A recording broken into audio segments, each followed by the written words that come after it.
이것은 제가 현업을 할 당시 2021년에 교육을 하면서 주로 사용했던 내용입니다. QMS나 SQ를 조직에 새로이 적용할 때에는 다음에 5단계를 거쳐야 한다는 것입니다. 그것의 첫 단계는 왜 그것을 해야 하는가입니다. 어떤 일을 함에 있어 그것을 왜 해야 하는가, 목적이나 이유를 아는 것은 매우 중요한 일입니다. 목적이나 이유를 모르고 일을 하는 것은 목적지를 모르고 운전하는 것과 마찬가지입니다. 다음으로 두 번째 단계는 무엇을 해야 하는가입니다. 일을 하는데 무엇을 해야 하는지 모르고 그 일을 제대로 할 수 없습니다. 상사가 지시한 업무가 무엇인지 모르고 마음대로 결론을 내어 보고하였다가 상사로부터 질책을 받은 적은 없습니까? 세 번째 단계는 누가 그 업무를 해야 하는가를 알아야 합니다. 특히 품질 경영 시스템에서는 새로운 업무가 생기는데 대부분의 조직에서는 새로운 업무를 맡지 않으려는 경향이 강합니다. 인적 자원이 부족하다는 이유로 새로운 업무를 가능한 맡지 않으려고 하는 것입니다.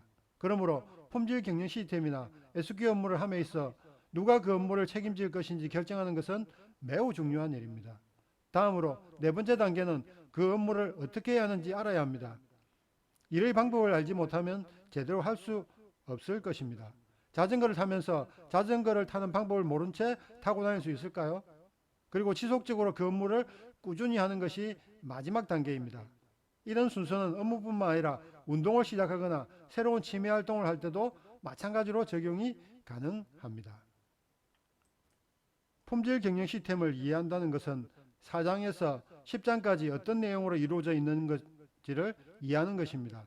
우리가 고스톱을 치더라도 그에 대한 이해가 없으면 재미있게 놀이를 즐길 수 없습니다. 그처럼 우리 조직이 품질 경영 시스템을 인정받았다는 것은 품질 경영 시스템에 있는 내용대로 업무를 하겠다고 약속을 한 것이나 다름없습니다.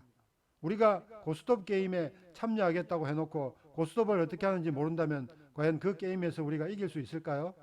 아니, 즐겁게 게임을 하려면 우선 어떻게 하는지 모르면 아무도 함께 게임을 하려고 하지 않을 것입니다. 만약 여러분이 졸부라면 돈을 빼앗으려고 끼워줄 수는 있을 것입니다. 우리가 품질 경영 시스템을 이해하는 것은 어쩌면 의무인 것입니다. 여러분의 조직은 어떠십니까? 충분히 품질 경영 시스템을 이해하고 업무를 하고 있습니까?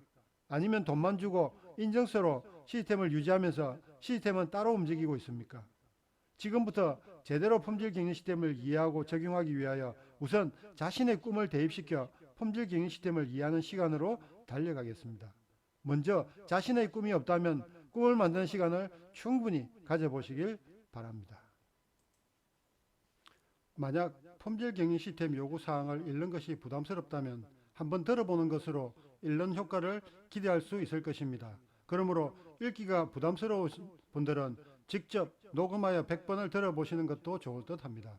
최소한 먼저 품질 경영 시스템 요구사항을 읽거나 들어보고 본 영상의 해설을 시청하는 것을 추천드립니다. 그 이유는 원래 요구사항을 전혀 이해하지 못한 상태에서 본 영상을 보는 것은 품질 경영 시스템 요건의 이해에 전혀 도움이 되지 않을 수도 있기 때문입니다.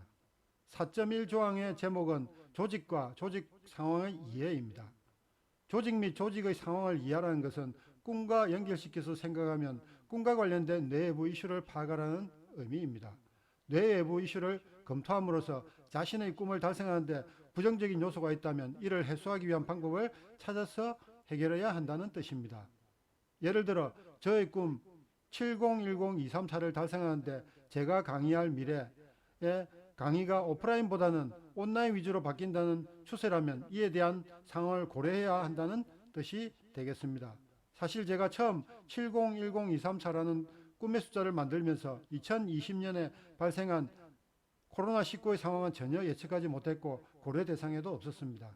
그러나 이러한 상황의 변화로 언택트 세상으로 빠르게 변화하면서 교육의 경우 오프라인 강의보다는 온라인 강의가 대세가 되고 있습니다. 그래서 저의 경우 7010-234를 6070으로 바꾸어 60세부터 70세까지 유튜브에서 온라인 강의를 하겠다고 생각을 바꾸었습니다. 조직에서는 비고 1, 2, 3을 참고하여 뇌 외부 이슈를 결정하고 검토해야 한다는 뜻입니다. 이번에는 4.2 조항인 이해관계자의 니즈와 기대 이해에 대해 알아보겠습니다. 이해관계자의 니즈 및 기대를 이해하라는 것은 자신의 꿈과 관련 있는 이해관계자를 파악하고 이해관계자의 기대사항을 파악하라는 의미입니다. 저의 경우 이해관계자는 아내를 포함하여 교육 담당자나 교육생이 될 수 있는데 이 사람들의 기대사항을 이해해야 교육이 보다 효과적일 수 있다는 뜻입니다. 즉 이해관계자의 요구사항을 모니터링하고 검토해서 문제가 있으면 보완해야 향후 지속적인 강의가 가능해질 수 있으므로 중요한 사항입니다. 즉 조직에서는 이해관계자가 누군지 먼저 파악하고 그들의 요구사항을 파악하라는 뜻이 되겠습니다. 요즘은 코로나19로 인해 변하는 세상을 잘 이해하고 이해관계자가 어떤 것을 요구하고 기대하는지 잘 파악해야 무엇을 하든 제대로 할 수 있습니다. 미혼의 경우 결혼해서의 이해관계자는 배우자 부모, 본인의 부모, 가족, 친인척 등을 이해관계자라고 할 수 있을 것입니다.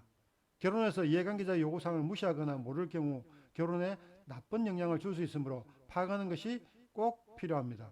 이처럼 조직에서도 이해관계자의 니즈 및 기대를 잘 알고 업무를 해야 하는 것은 어쩌면 당연한 것입니다. 참고로 조직에서의 이해관계자는 조직 구성원, 공급자, 공공기관, 주주, 투자가, 오너, 사회 등이 해당될 수 있습니다. 과연 여러분의 이해관계자는 누구입니까?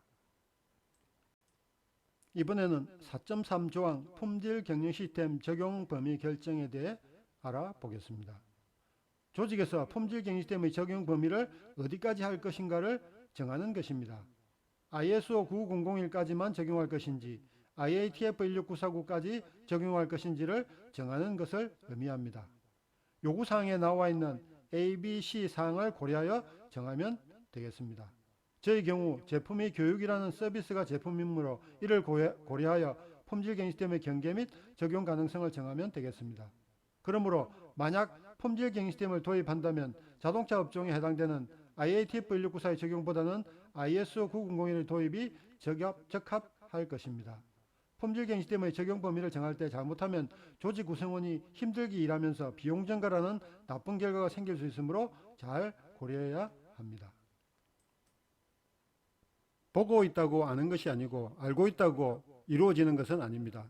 많은 유튜버들이 항상 이런 말을 자주 합니다. 구독, 알람, 좋아요 눌러달라는 말을 합니다.